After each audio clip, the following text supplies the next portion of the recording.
শুভ সকাল।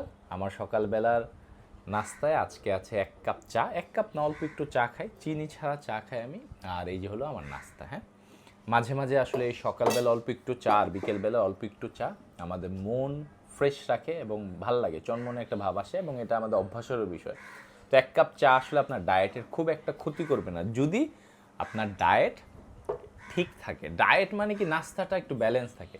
3টা ডিম, একটু নাশপাতি, এই যে প্রোটিন বার বানিয়েছিলাম না আমি কিছুদিন আগে, দেখিয়েছিলাম এই যে প্রোটিন বার, ওটস, হ্যাঁ, একটা কার্বোহাইড্রেট বেস ফুড, কার্বস দিয়ে বানানো, প্রোটিন দিয়ে বানানো। এবং এই যে এটা কিন্তু আমি স্টিম করে একদমই কম তেলে এই সবজিটা করেছি। বিভিন্ন ধরনের সবজি, কালারফুল গাজর আছে, পেঁপে আছে, লাউ আছে, এগুলো দিয়ে এই সবজিটা, নাশপাতি।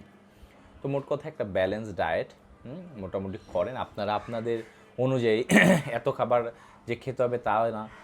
যদি আপনার কম খেতে চান, 2টা ডিম নেন, অল্প সবজি, 1 পিস কলা খান। বিভিন্নভাবে ডায়েট করা যায়, এবং এর সাথে আপনার যা পছন্দ, চা হোক বা কফি হোক, এটাও খান।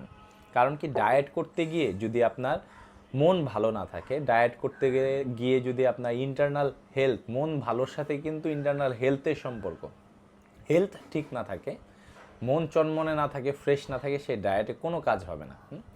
মন খারাপ করা নিয়ে, বোরিংনেস নিয়ে ডায়েট করা যায় না। ব্যায়াম করেন, ভালো খাবার খান, নিজের পছন্দের খাবার খান, এবং খাবারে ব্যালেন্স রাখেন। Tata, take care.